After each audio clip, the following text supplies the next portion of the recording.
नमस्कार, मैं घनश्याम मीणा, प्रवक्ता भौतिकी, गवर्नमेंट पॉलिटेक्निक कॉलेज झुंझुनू। विषय कोड 1002 अप्लाइड फिजिक्स के अंतर्गत चतुर्थ लेसन के अंतर्गत प्रश्नाव के पोर्शन में आपका स्वागत है। तो सबसे पहले प्रश्नाव के बारे में हम जानेंगे कि प्रश्नाव क्या होता है। कई बार ये देखा गया कि द्रव की सतह एक खींची हुई रबर की झिल्ली या प्रत्यास्थ झिल्ली की भांति रहती है। जिस प्रकार झिल्ली सिकुड़कर अपना क्षेत्रफल कम करती है, उसी प्रकार द्रव की सतह भी सिकुड़ना चाहती है। इसका कारण है कि द्रव के पृष्ठ पर तनाव बल कार्य करता है, जिसे उसका प्रस्थ-तनाव कहते हैं। प्रस्थ-तनाव के कई उदाहरण हैं। जैसे कई बार हमने देखा होगा कि द्रव की छोटी या बड़ी बूंदों की आकृति कैसी होती है। आपने देखा होगा कि द्रव के किसी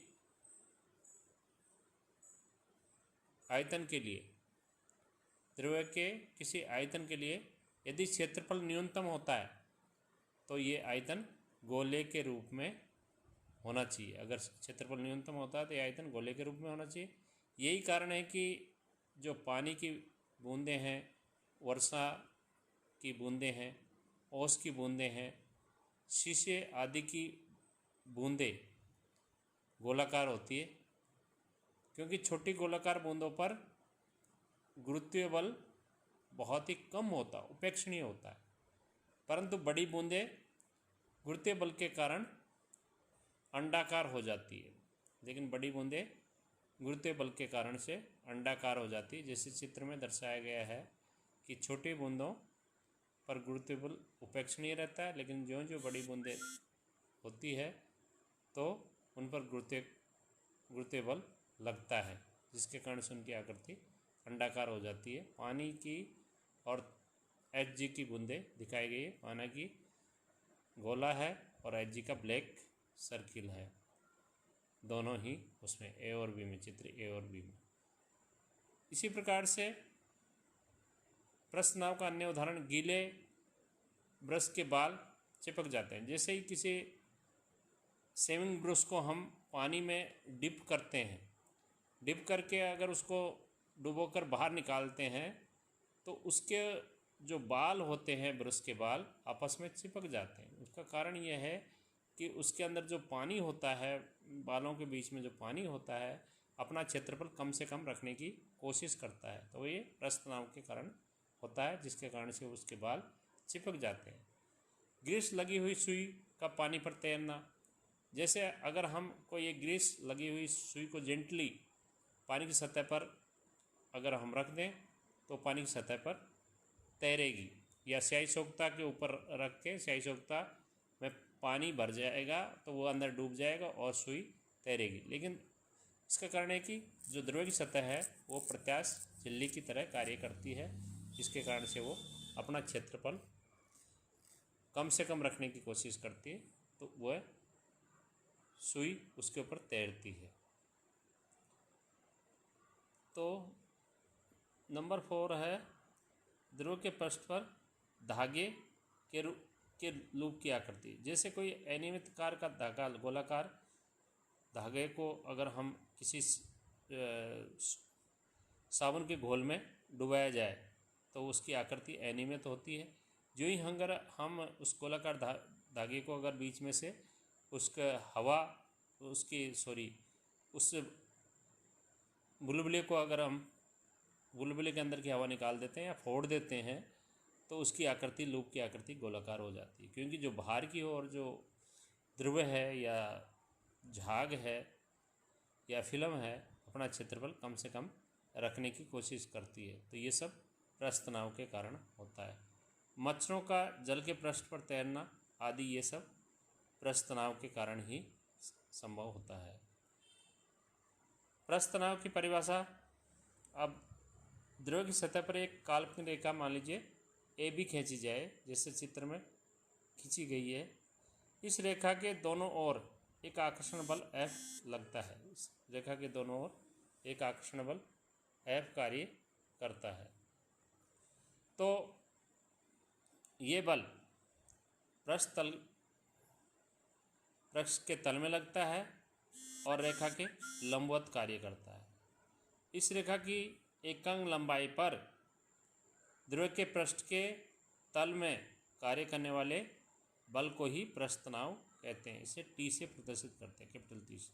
मान लीजिए इस रेखा की लंबाई L मीटर की लंबाई की रेखा के लंबवत तथा द्रव के तल के समांतर कार्य करने वाले बल F न्यूटन है, तो T = F/L, यानी कि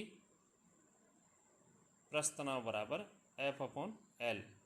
तो F का मात्रक न्यूटन होता है मीटर। यदि L बराबर 1 मीटर हो तो उस केस में हो जाएगा L नीचे 1 मीटर है तो T बराबर F।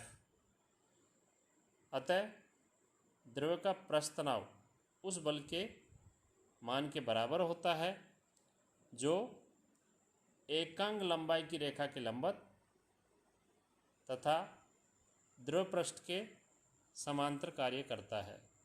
इसे द्रव का पृष्ठ तनाव कहते हैं। पृष्ठ तनाव का विमा, क्योंकि पृष्ठ तनाव की विमा T की विमा बराबर बल की विमा बटे लंबाई की विमा। बल की विमा होती है mL/T-2 और लंबाई की विमा L होती है।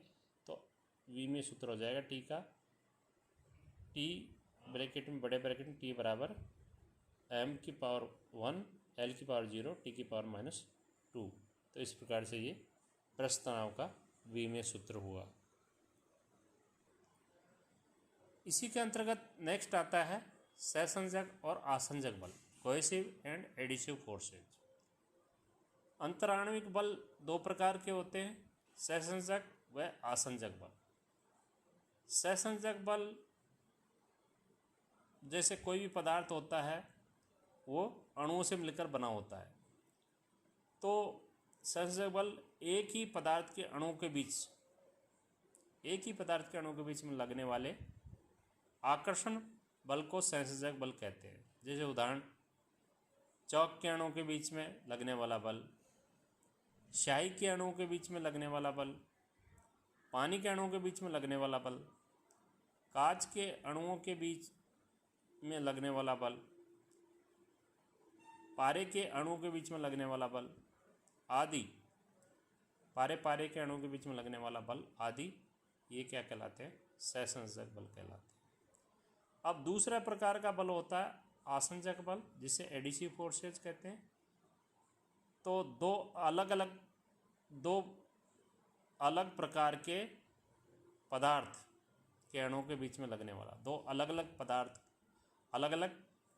प्रकार के पदार्थ के अणु के बीच में लगने वाले आकर्षण बल को हम आसंजक बल कहते हैं। जैसे चौक और श्यामपट्ट, ब्लैक बोर्ड के अणुओं के बीच में लगने वाला बल, क्योंकि इस बल के कारण ही, आसंजक बल के कारण ही हम चौक के द्वारा ब्लैक बोर्ड पर लिख सकते हैं, क्योंकि चौक के अणु ब्लैक बोर्ड के अणुओं के बीच में जो बल लगता है वो आसंजक बल है, जिसके कारण से हम उसको ब्लैक बोर्ड पर लिख पाते हैं। इसी प्रकार से स्याही और कागज़ के अणु के बीच में लगने वाला बल, स्याही के पेन के द्वारा हम कागज़ पर लिख पाते हैं, क्योंकि कागज़ के अणु और स्याही के अणु के बीच में जो बल लगता है जिसके कारण से हम पेज पर लिख पाते हैं, उसे आसंजक बल कहते हैं। पानी और कांच के अणुओं के बीच, आपने देखा होगा कि कांच की सतह पर अगर पानी की बूंदें डालते हैं तो पानी की बूंदें कांच की सतह पर फैल जाती है, तो उनके बीच में जो बल लगता है वो आसंजक बल होता है। कागज़ और गोंद के अणुओं के बीच में लगने वाला बल, इसी प्रकार से कागज़ और गोंद, अगर दो कागज़ फटे तो गोंद के अणु के द्वारा उनको आपस में चिपकाया जा सकता है, तो उनके कागज़ और गोंद के अणु के बीच में जो लगने वाला बल होता है वो भी आसंजक बल होता है। इन आणविक बलों की और इत्यादि, इसी प्रकार से पारे और कांच के अणु के बीच में लगने वाला बल भी आसंजक बल होता है। लेकिन पारा क्योंकि उसको कांच को गीला नहीं करता और ये आसंजक बल का मान बहुत ही कम होता है, क्योंकि अलग अलग पदार्थ हो गए ना, ये तो पारे के अणु और कांच के अणुओं के बीच में। पारा कांच की सतह पर गोलीय आकृति में इकट्ठा मतलब ग्रहण कर लेता है और वो सतह पर इधर उधर डोलता रहता है। तो इसके बीच में जो आसंजक बल है वो बहुत ही कम होता है पारा और कांच के अणु के बीच। तो जो ये आसंजक बल होते हैं, इन आणविक बलों की परास लगभग 10⁹ मीटर या 10 एंगस्ट्रॉम होती है। किसी अणु को केंद्र मानकर अगर आणविक परास की त्रिज्या के बराबर का गोला खींचे तो जो अणु इस गोले की परिधि में होंगे वे आपस में आकर्षित होंगे।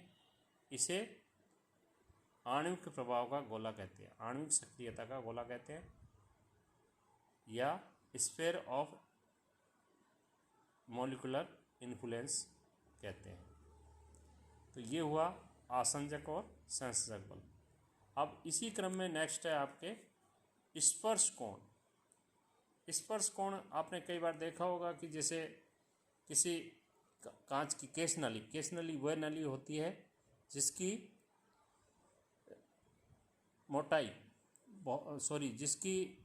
जिसके अंदर जो होल होता है, छिद्र होता है, वो केश के आकार का होता है, यानी बहुत ही बारीक होता है, उसे केश नली कहते हैं। जब केश नली के दोनों सिरे खुले रहते हैं तो उसको किसी द्रव के अंदर डुबाया जाता है, तो द्रव का मुक्त पृष्ठ जब किसी कांच की नली को पानी या पारे में डुबाया जाता है तो नवचंद्रक क्या होता है, नली के अंदर द्रव की ऊपरी पृष्ठ की आकृति को नवचंद्रक कहते हैं, मुक्त पृष्ठ की आकृति को नवचंद्रक कहते हैं। पानी के लिए ये नवचंद्रक अवतल होता है तथा पारे के लिए उत्तल होता है, जैसा कि चित्र में दर्शाया गया है। तो ये नवचंद्रक बनता है। तो पहले वाला ए चित्र है जो पानी के लिए है और ब है पारे के लिए। तो नवचंद्रक में वक्र सतह की आकृति को व्यक्त करने के लिए एक नई भौतिक राशि स्पर्श कोण को परिभाषित करना पड़ता है।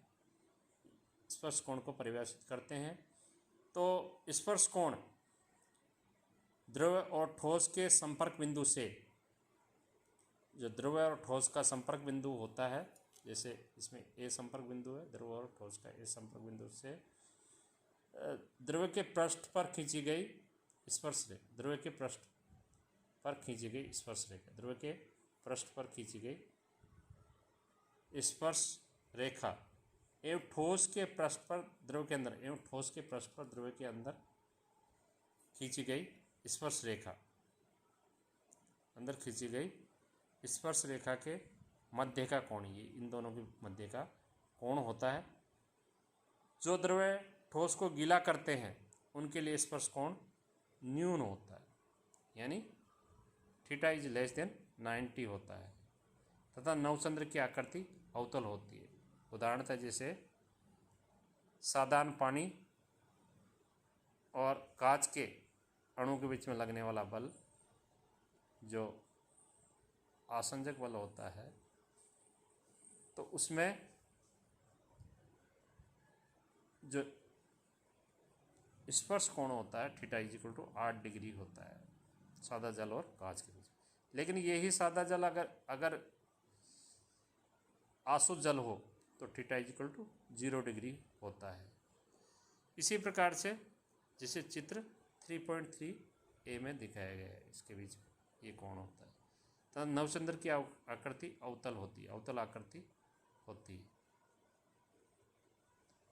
तो तथा जो द्रव ठोस को गीला नहीं करते हैं, तो कुछ द्रव जैसे गीला नहीं करते हैं, फॉर एग्जांपल पारा को कांच की सतह पर डाला जाता है तो उसको गीला नहीं करते। पारा एक गोलीय आकृति के रूप में हो जाता है, तो उसके लिए स्पर्श कोण का मान theta is greater than 90, theta अधिक कोण होता है, 90 से अधिक होता है, तथा नवचंद्र की आकृति उत्तल होती है। उस केस में नवचंद्र की आकृति उत्तल होती है।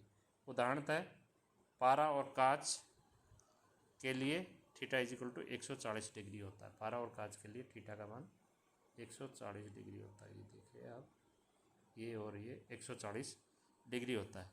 तो चित्र 3.1b के अनुसार ये 140 डिग्री होता है, ये 8 डिग्री होता है सादा पानी और कांच के अणुओं के बीच।